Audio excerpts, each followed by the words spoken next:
होठों पे तेरा आए तो राहत से मिले, नाम होठों पे तेरा आए तो राहत से मिले। तू तसल्ली है, दिलासा है, दुआ है, क्या है? जोरदार तालियां एक बार। चलिए अब मैं जिनको बुलाने जा रही हूं, हमारे जो अगले मेहमान हैं, उनका भी मैं क्या तारुफ करूं, क्योंकि जो भी कहूंगी वो शब्द कम ही पड़ेंगे उनके लिए। भारतीय फिल्म अभिनेता तो हैं ही, लेकिन भारतीय फिल्मों में अभिनय से उन्होंने शुरुआत की, लेकिन यूनाइटेड स्टेट्स और इटली में अपने अभिनय का जादू इन्होंने चलाया है। हिंदी सिनेमा में भले ही इन्होंने विलन की भूमिका बहुत निभाई होगी और काफी लोकप्रिय भी हुए, लेकिन मैं आज भी यकीन रखती हूं कि उस जमाने के क्या, इस जमाने के भी जो हीरो हैं वो उनसे रश्क करते होंगे। So please welcome Kabir Bedi.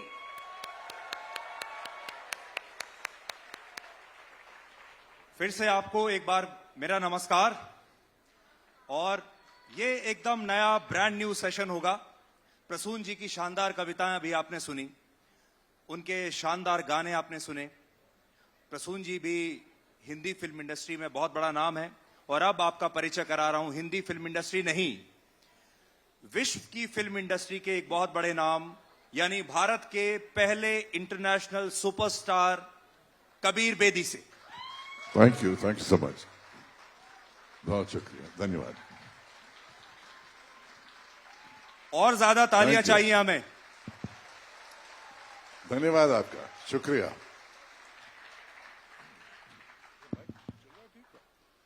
Hello hello hello, okay, thank you. Kabir ji की आवाज,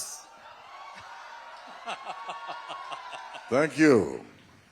कबीर जी की आवाज इतनी शानदार है कि उनको माइक की असल में जरूरत नहीं। अगर आपके पास माइक नहीं भी होता तो भी लोगों तक पहुंच जाती।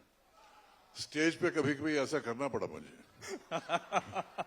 उन दिनों में माइक नहीं हुआ करते थे, आवाज एंड तक पहुंचनी चाहिए थी, और वही हम करते थे।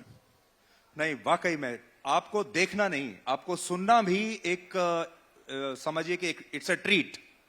Thank you. तो मैं ये कहूंगा कि भगवान ने ऑडियो और विजुअल दोनों ही बहुत अच्छा दिया है आपको। बहुत शर्मिंदा कर रहे हैं आप मुझे।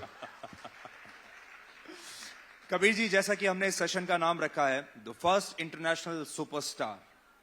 आजकल जब हम किसी एक्टर को देखते हैं और वो कहता है मैं हॉलीवुड में काम करके आया हूं, तो अचानक से उनका प्रोफाइल बहुत बढ़ जाता है और बहुत बड़ी बात मानी जाती है। लेकिन आपने 70s में, 80s में, 90s में, उस जमाने में ही आपने यूरोप में काम किया, हॉलीवुड में काम किया, इटली में आप इतने बड़े सुपरस्टार बने। तो उस जमाने में जब हमारी अपनी फिल्म इंडस्ट्री लगातार बढ़ रही थी और डेवलप हो रही थी, एक इंटरनेशनल सुपरस्टार होने का मायने क्या था और आपका अपना अनुभव क्या था? एक कमाल का सफर था, क्योंकि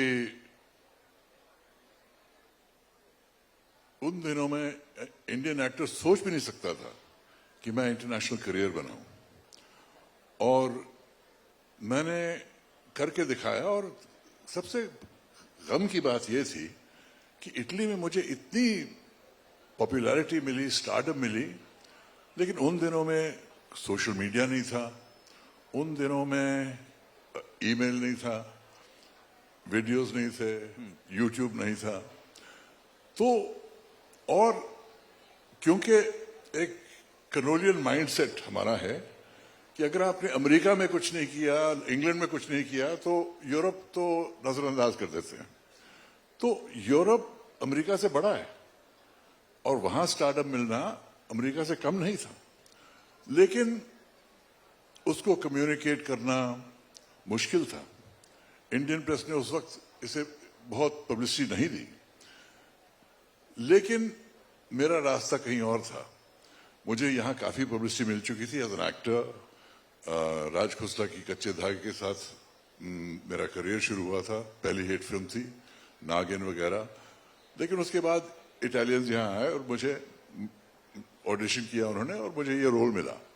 सैंडोकान ने पूरे यूरोप में तहलका मचा रखा था, तो it was very self satisfying. और उसकी वजह से मुझे मौका मिला कि मैं आगे बढ़ूं, हॉलीवुड भी जाके देखूं क्या होता है। तो it was a very challenging time, a difficult time. अब जब मैं ये सब एक्सप्लेन कर रहा हूं,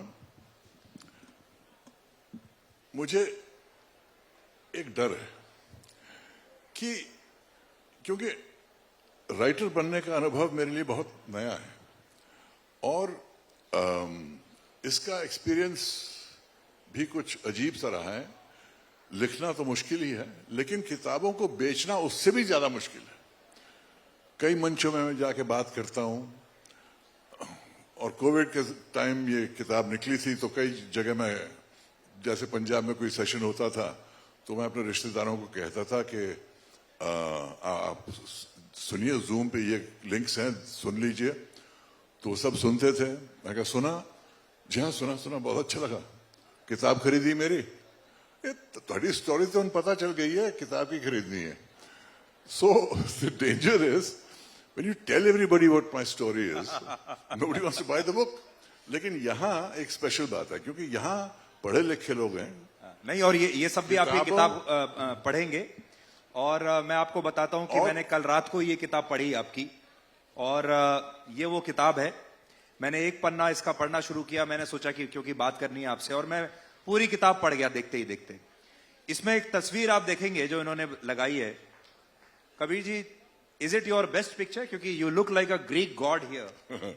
हाँ, बिल्कुल एक अलग तस्वीर है, देखिए। Thank you. इस वक्त मेरी उम्र कुछ 33 साल की थी, और लंदन में बहुत मशहूर फोटोग्राफर हुआ करते थे जिनका नाम था टेरी ओ'नील। वो सारी ब्रिटिश रॉयल्टी की फोटोज खींचते थे, rock stars, Beatles, Pink Floyd, Rolling Stones, बहुत माने सेलिब्रिटी फोटोग्राफर थे। तो बड़ी मुश्किल से मैंने उनको मनाया कि आप मेरी फोटो लीजिए, क्योंकि इंग्लैंड में ये सीरीज नहीं आई थी और ये बात लंदन की है। तो उन्होंने ये फोटो खींची, और खींचने के बाद जब उन्होंने मुझे प्रिंट्स दिए, उन्होंने कहा कबीर, मैंने बहुत सी फोटो खींची हैं, लेकिन ये वाकई बहुत स्पेशल फोटो है। तो उनका कहना कि ये बहुत स्पेशल फोटो है, मेरे लिए बहुत बड़ी बात थी। तो ये फोटो मैं अपने साथ हमेशा संभाल के रखी थी मैंने। तो जब मैंने अपनी किताब लिखी, मेरी बीवी परवीन ने कहा कि यही फोटो कवर पे आनी चाहिए, और वही हुआ, और इसका इम्पैक्ट वाकई काफी अच्छा रहा है। आपकी किताब जब मैं पढ़ता हूं तो किताब में आपके रिलेशनशिप्स जी, आपकी गर्लफ्रेंड्स जी, आपका ऊंचाइयों को छूना और आपका वापस गिरना, और आपकी वापस से दोबारा रिकवरी, इस किताब को अगर हम सम अप करें तो ये है। लेकिन इसमें मैं शुरुआती दिनों में जो मैंने देखा वो ये था कि आपकी बहुत फीमेल फैन फॉलोइंग थी, जो कि जाहिर है इस तस्वीर को देखकर कोई भी महिला जो है वो आपको पसंद करने लगेगी। Thank you, thanks. तो शुरुआती जो दिन थे आपके रिलेशनशिप्स बड़े कॉम्प्लिकेटेड थे, जो मैंने इसके अंदर पढ़ा। और आजकल अगर आपने देखा होगा, रिलेशनशिप्स की बहुत बात होती है, कॉम्प्लिकेटेड रिलेशनशिप्स की बात होती है। आजकल खबरों में भी बड़ा बना रहता है कि what are those complicated relationships. कई बार वो रिलेशनशिप्स क्राइम की स्टोरी बन जाते हैं। So how did you manage all your relationships? आज हमारा जो यूथ है वो आपसे ये भी जानना चाहेगा कि ये रिलेशनशिप मैनेजमेंट आपने कैसे किया?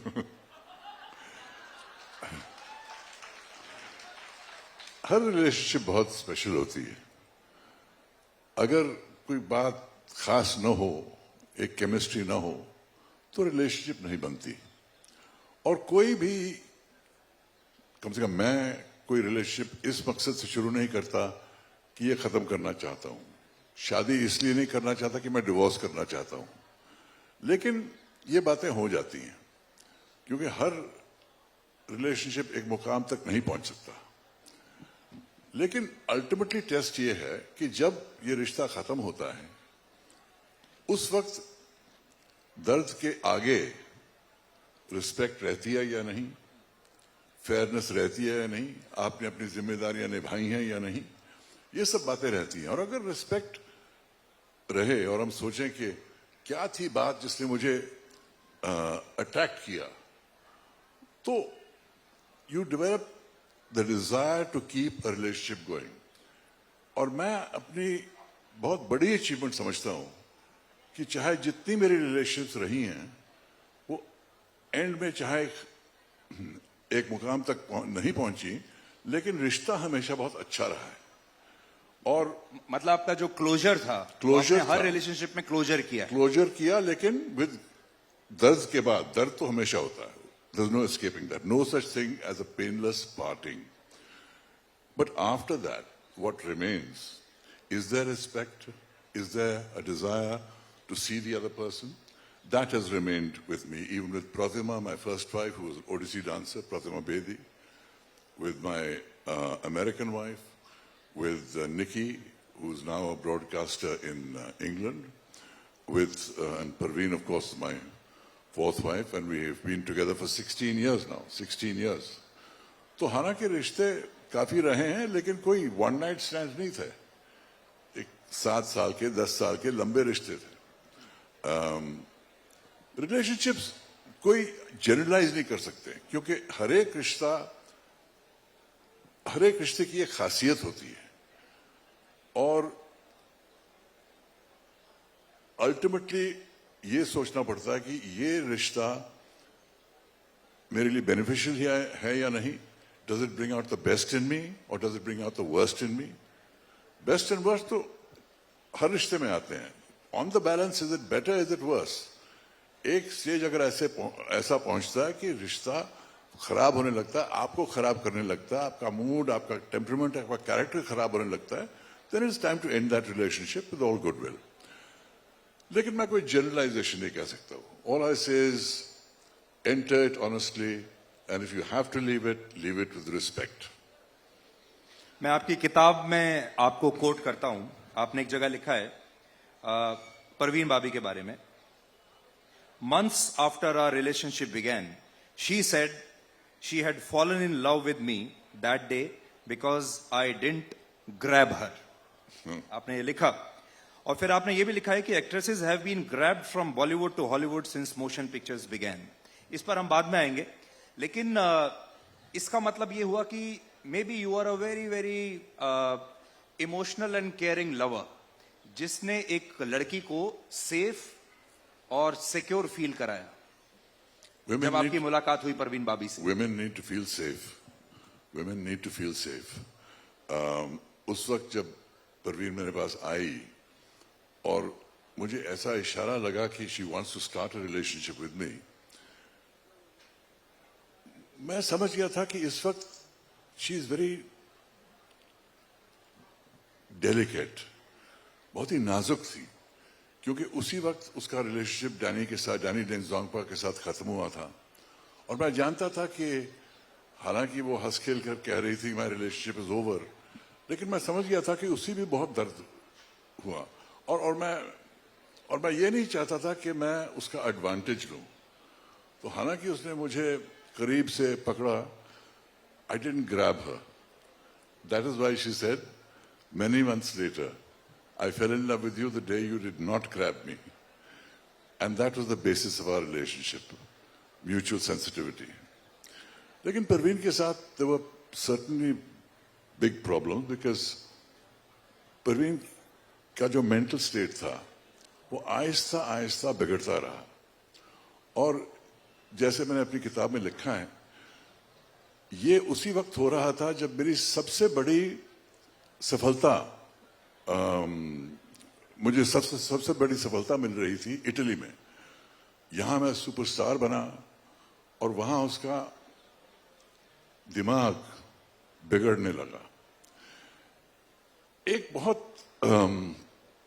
कॉम्प्लिकेटेड सिचुएशन में मैं पड़ गया जब सैंडोकैन की सफलता, मतलब स्ट्रीट्स और एम्प्टी, क्राउड्स, जैसे कि बीटल्स मेनिया था, उस तरह की सीन्स मैंने देखे थे। और उस वक्त एक इनविटेशन मिला हमको फ्रॉम जीना लॉलोब्रिजिडा। उस जमाने में जीना लॉलोब्रिजिडा और सोफिया लोरेन इटली के सबसे माने इंटरनेशनल स्टार्स थे। हॉलीवुड फिल्मों में काम करते थे, यूरोपियन फिल्म में काम करते थे। तो जीना लॉलोब्रिजिडा से इनविटेशन मिलना बहुत बड़ी बात थी। तो एयर इंडिया के मैनेजर के जरिए ये निमंत्रण मिला और मैंने कहा absolutely I agree, we go. तो प्लान ये था कि हम जीना के घर जाएंगे, वहां उनके दोस्तों से मिलेंगे ओवर ड्रिंक्स, उसके बाद एक डिनर होगा इन रोम इन अ वेरी स्पेशल रेस्टोरेंट। तो घर जैसे हम पहुंचे और कमाल का घर था उसका, ब्यूटीफुल विला, एक wonderful old historic street of Rome. और जीना भी बहुत प्यार से मिली और मुझसे बातें करने लगी और मुझे अपने फ्रेंड्स को इंट्रोड्यूस करने लगी, लेकिन परवीन से उसने कोई बात नहीं की। परवीन को उसने इग्नोर किया। क्या आपको लगता है कि दो खूबसूरत महिलाएं जब एक दूसरे से मिलती हैं पता तो नहीं क्या था, अक्सर पता नहीं क्या था, ये मैं कह नहीं सकता, लेकिन परवीन को इग्नोर कर रही थी और मैं देख रहा हूं कि परवीन का टेम्परेचर आहिस्ता आहिस्ता बढ़ता जा रहा है। तो मैंने कहा ठीक है, ये दोस्तों के बीच हैं हम सब, बहुत से लोग सैंडो कैंप की वाह कर रहे हैं, मुझसे बात करना चाह रहे हैं, फोटोग्राफ लेना चाह रहे हैं, रेस्टोरेंट जाएंगे बात सुधर जाएगी। रेस्टोरेंट में भी बात नहीं सुधरी। खाने के लिए हम बैठे और फिर से जीना ने सिर्फ मुझसे बात की। फिर जीना ने कहा लेट्स डांस, तो मैं जीना के साथ डांस करने लगा। डांस मतलब नॉट इट ट्रेडिशनल पुराने स्टाइल का जैज बैंड था, स्लो डांसिंग चल रही थी, लाइट्स जरा धीमी थी और मैं सोच रहा हूं कि I am dancing with Gina Lollobrigida, ये तो कमाल की सक्सेस है। It is like being in a fantasy. तो टेबल पे वापस गए, जीना ने फाइनली परवीन से बात की और कहा and you my dear, what are you doing here, following the star? What are you doing here, following the star? मतलब a woman, a star who I admire is attacking the woman that I love. और बीच में मैं फंसा हूं, I didn't know what to say.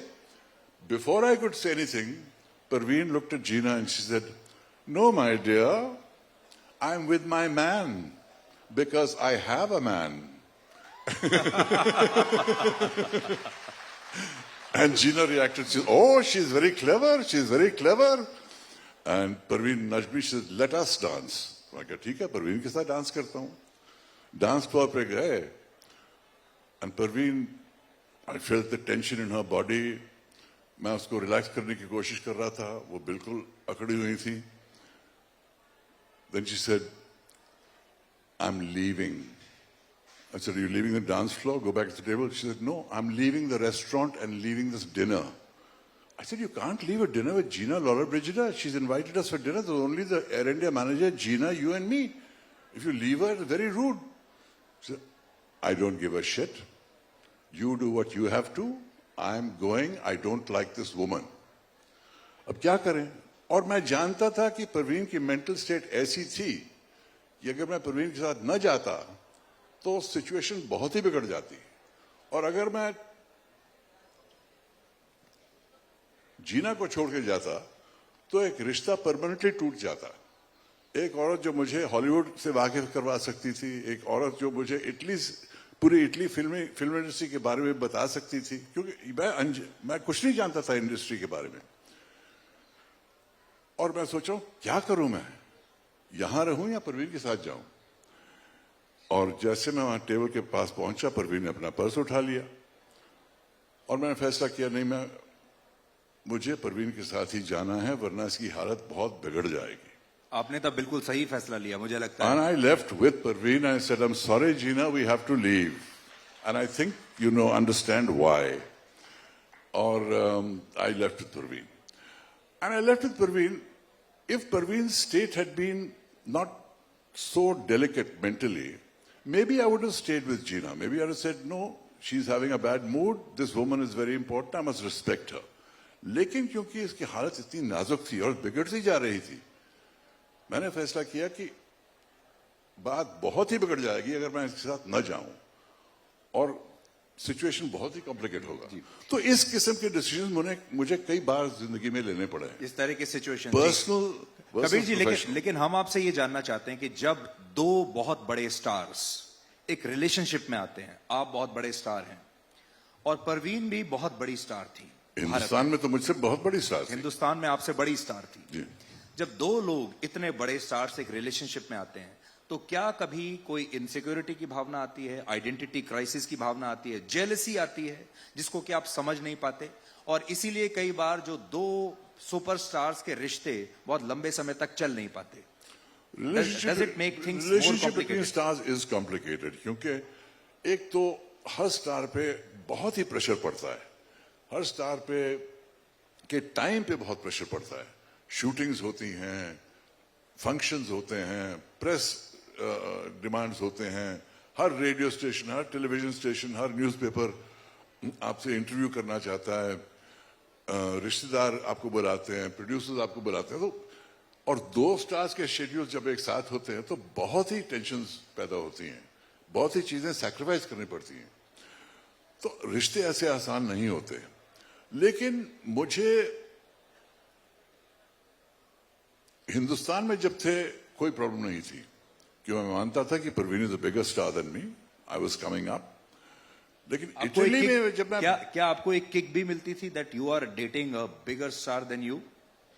it didn't And bother she me. was one of the most beautiful women around. It didn't bother me because I was convinced I was going to be a big star also. I was sure I was going to be a big star also. So it didn't bother me.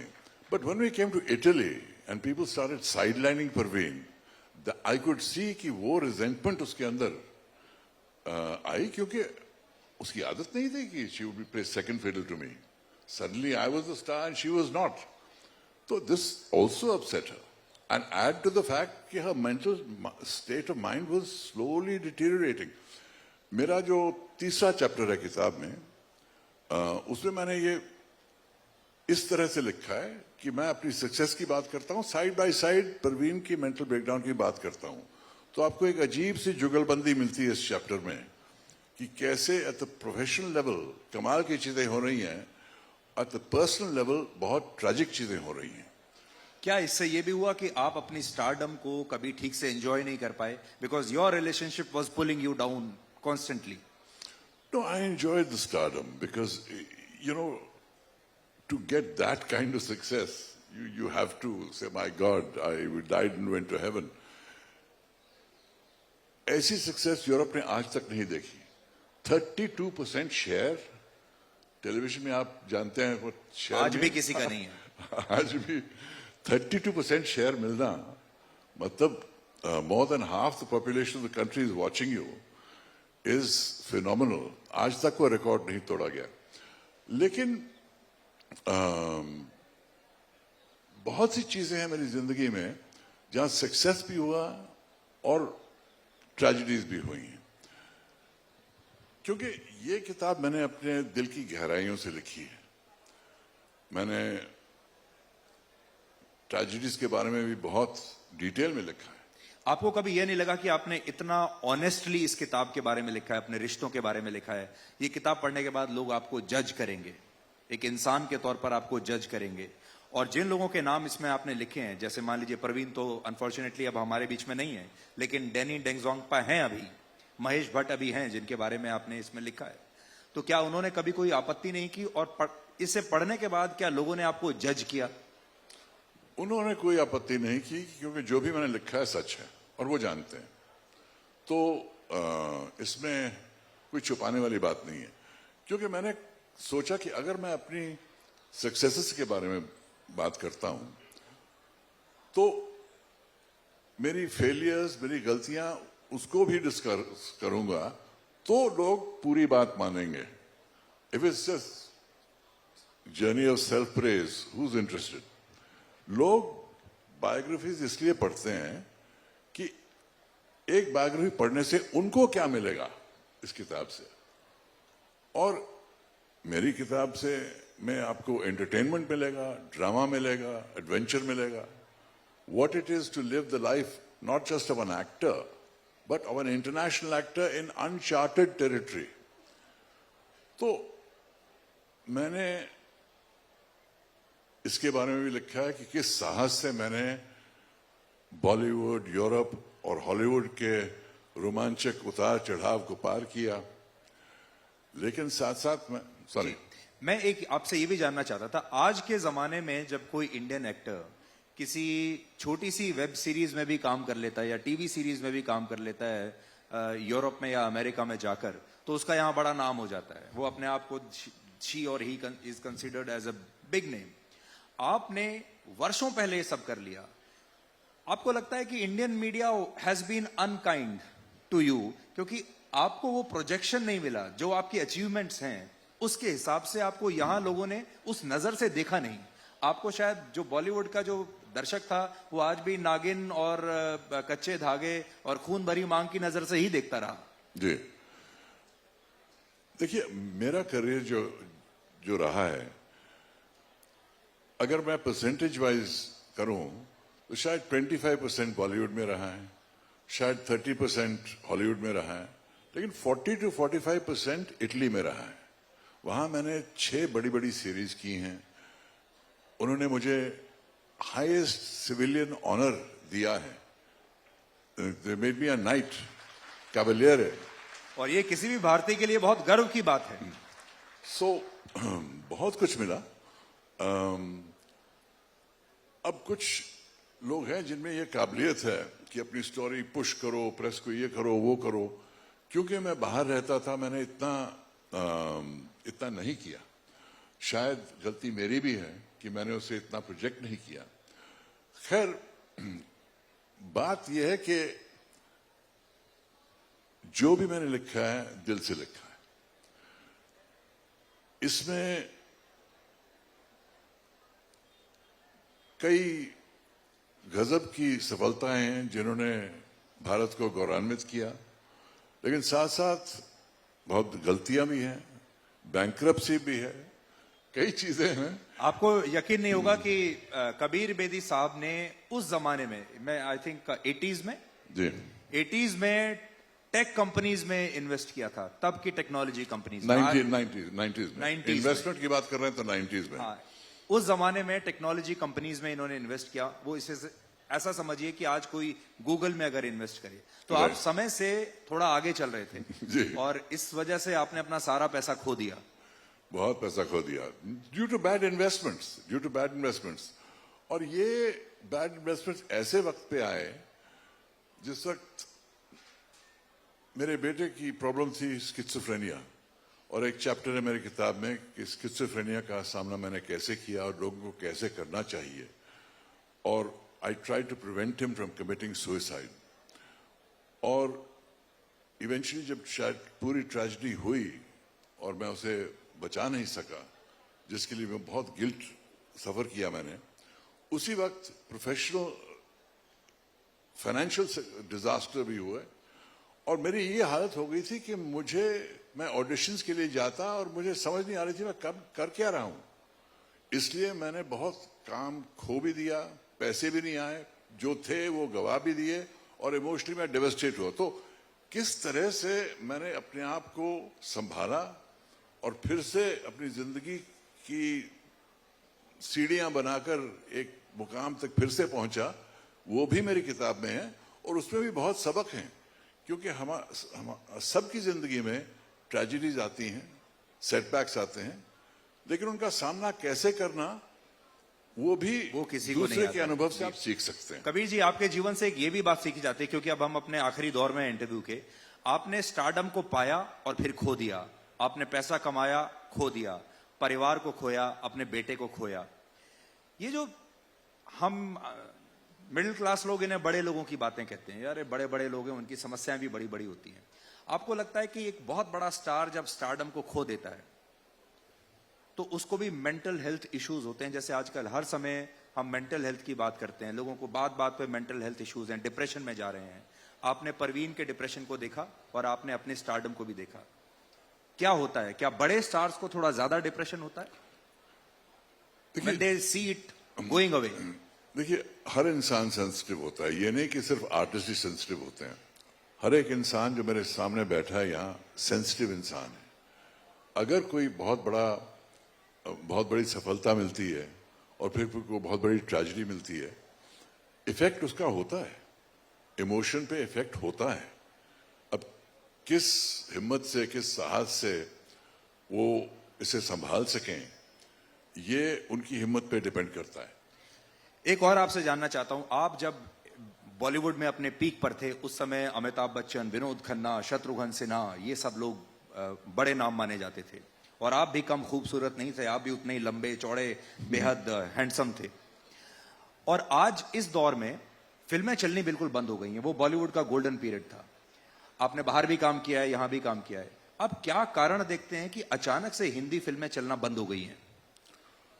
ये नहीं कि हिंदी फिल्में चलना बंद हो गई हैं, ये सच है कि कुछ 4-5 फिल्में, बहुत बड़ी फिल्में आई हैं जो फ्लॉप हो गई, और साथ साथ साउथ की कुछ फिल्में आई हैं जो हिट हो गई हैं।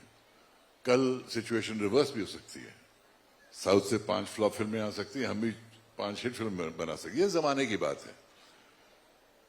बात सीधी है कि अगर फिल्म इंडस्ट्री में फिल्म मेकर्स हैं जिनमें एक काबिलियत है कि अच्छी स्टोरीज बनाएं, वो बनाएंगे।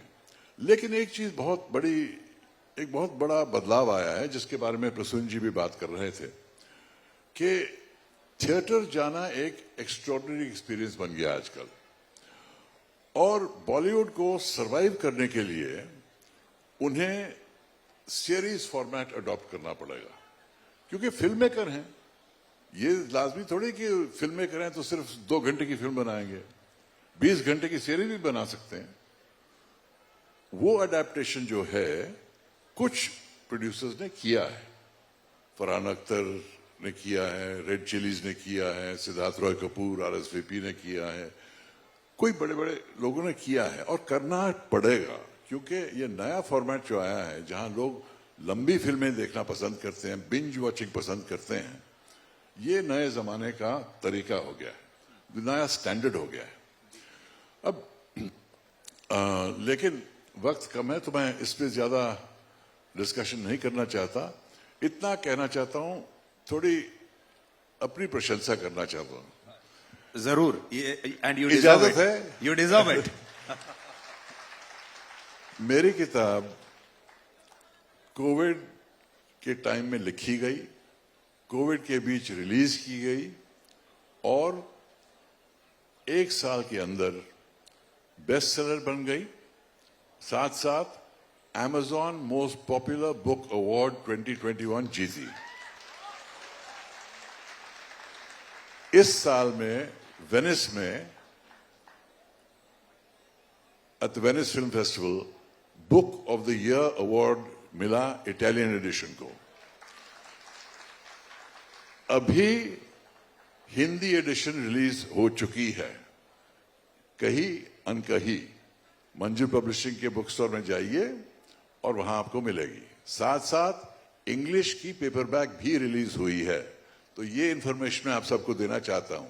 एक और बात कहना चाहता हूं, मेरा सबसे पहला प्ले जो मैंने जिंदगी में देखा श्रीनगर में था, कश्मीर में था। मैं कुछ 5 साल का बच्चा था, पेरेंट्स के साथ मैं एक प्ले देखने गया। क्या था प्ले? पठान, जिसमें पृथ्वीराज कपूर किरदार कर रहे थे पठान का, और उनका एक छोटा सा ट्रैवलिंग ट्रूप था, फैमिली के साथ घूमते थे, एक्टिंग करते थे शहरों में। और पठान जब मैंने देखा तो उस वक्त से my love of acting began. मतलब एक्टिंग का शौक उस वक्त से शुरू हुआ जब मैंने पृथ्वीराज कपूर को स्टेज पे देखा। लेकिन जो इमेज पृथ्वीराज कपूर की मेरे दिमाग में रहती है, वो किसी स्टेज सीन का नहीं था। जब प्ले खत्म हुआ और हम थिएटर से बाहर निकलने लगे तो थिएटर के दरवाजे पे पृथ्वीराज कपूर खड़े थे, झोली फैला के इस तरह, और आंखें बंद करके खड़े हुए थे, और लोग झोली में पैसे डाल रहे थे। ये इमेज हमेशा मेरे जहन में रही है, क्योंकि for an actor of his stature, और उस वक्त ही वो काफी नाम बहुत बड़ा था उनका, to standing there and people throwing money into his झोली वाज समथिंग वेरी स्पेशल। अब मैं झोली फैलाकर यहां खड़ा नहीं होऊंगा, लेकिन बुक स्टॉल में मैं होऊंगा और मैं आपकी किताब साइन करूंगा अगर आप आने का कष्ट करें, क्योंकि इस वक्त मैं सिर्फ एक्टर नहीं हूं, मैं लेखक के रूप में यहां हूं। जिसका एक नया अनुभव है और मुझे बहुत सी चीजें करनी पड़ रही हैं जो बहुत रोमांचक है, बहुत इंटरेस्टिंग है, लेकिन पहली बार कर रहा हूं। तो इस किताब की पब्लिसिटी करना भी एक नया एक्सपीरियंस है और मुझे करना पड़ रहा है क्योंकि ये ऑडियंस मेरे लिए सोना है। यहां पढ़े लिखे लोग हैं, किताबों को का प्यार करते हैं, वरना चाहे मंच कितना बड़ा हो, मैं किताब के बारे में जो भी कहूं कुछ असर नहीं पड़ेगा अगर किताब पढ़ने वाले लोग नहीं हैं। और कई लोग ऐसे हैं जिन्होंने किताब पढ़ना बंद कर दिया है। तो इस ऑडियंस के सामने बात करना मेरे लिए वाकई सोना है। Thank you for being here, thank you for listening to me, God bless you. Are you earning good money now? I am earning my money the hard way. उतना आसान नहीं रहा जितना इटली में उस जमाने में था। देखिए, you know, we have to adapt. Charles Darwin ने कहा, the species that survives is not the most intelligent और even the most strong, it is the species that learns to adapt. तो हम सब अडेप्ट कर रहे हैं to a new time, to a new place, to a new profession. आपकी बात बिल्कुल सही है कबीर जी। और मैं आपको अपना अनुभव बताता हूं। आखिर में मैं जब लोगों को बता रहा था कि मैं आपके साथ बातचीत करने वाला हूं, तो आपकी जो फैन फॉलोइंग है महिलाओं में, वो तो जबरदस्त है। तो ज्यादातर जो पुरुष थे उन्होंने कोई ज्यादा अच्छा रिस्पॉन्स नहीं दिया, because I think they feel a competition with you. ज्यादातर जो पुरुष हैं। लेकिन महिलाओं को मैंने जिस भी एज ग्रुप की महिलाओं को बताया, 20 से लेकर 60 साल तक, they were all very excited, they all love you. और आपकी एक जबरदस्त फैन फॉलोइंग अभी भी उतनी ही बरकरार है। मुझे पता नहीं अभी आप उतना पैसा कमा रहे हैं या नहीं कमा रहे, स्टारडम कैसा है, but you definitely have a great fan following. Thank you, my future is secure. Thank you so much. और आप सबके साथ अभी हम एक God bless सेल्फी you. लेंगे यहाँ, आप सब भी उसमें नजर आएंगे। So we are taking a video selfie from here, और आप लोग भी पीछे से बात कर सकते हैं। बात कीजिए, तालियां बजाइए, एक अनफॉरगेटेबल सेल्फी दीजिए हमें। अब आपको थैंक यू सो मच। जो आपको वीडियो सेल्फी में कहना है आप कह सकते हैं। यही कहूंगा, मेरी हिंदी किताब खरीदिए, इंग्लिश किताब खरीदिए, मराठी किताब खरीदिए, इटालियन किताब खरीदिए। स्टोरीज आई मस्ट टेल, कहीं अनकहीं। So, Kabir Bedini, now today, a salesman is speaking. Salesman, writer is speaking. Actor नहीं बोल रहा, राइटर बोल रहा है। और ये राइटरों का मंच है और राइटरों की ऑडियंस है। सब किताबों से प्यार करते हैं। Thank you so much.